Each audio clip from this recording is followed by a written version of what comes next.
Sebenarnya tong bicara kekerasan ini seringkali kita dapat dalam kehidupan sehari-hari. Baik itu lewat perkataan, perbuatan, hal apa saja yang kadang membuat kita merasa tidak dihargai.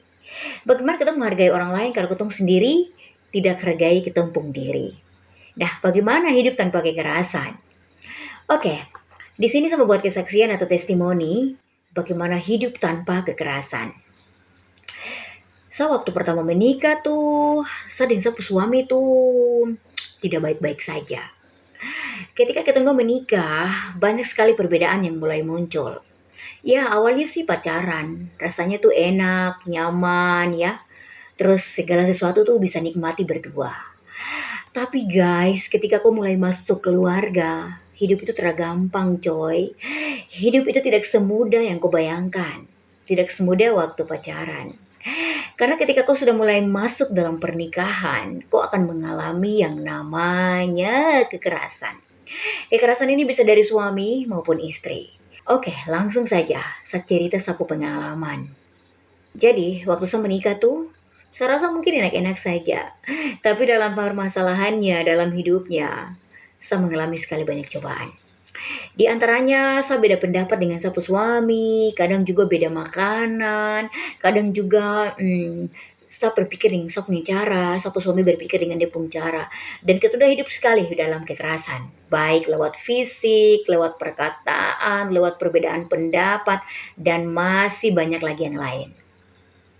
Nah, bagaimana Tunggu bisa keluar dari kekerasan itu?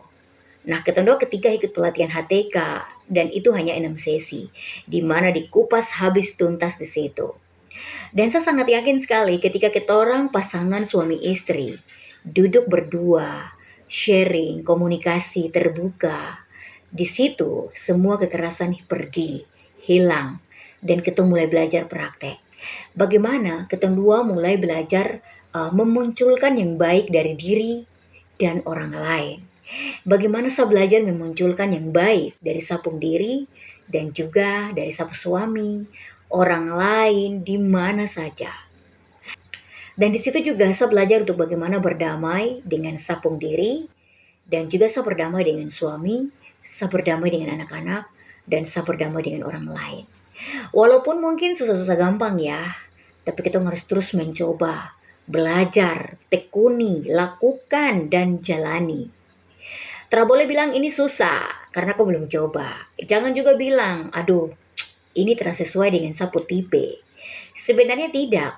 Kau bisa lalui itu kalau kau tekuni itu dan kau mau keluar dari cara lama untuk mengubah kau diri lebih baik lagi.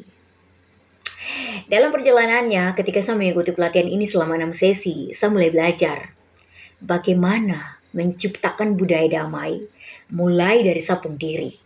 Dan bagaimana saya menciptakan budaya damai dengan sapu anak-anak, dengan sapu suami, dengan sapunya teman-teman, dan di mana saja.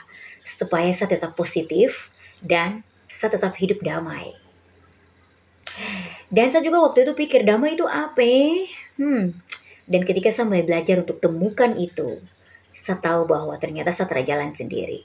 Saya percaya Tuhan juga ikuti. Dan dia terus ajar ketong untuk belajar menghargai ketong pun diri. Kalau ketong sedengar ketong pun diri, ketong juga akan menghargai orang lain.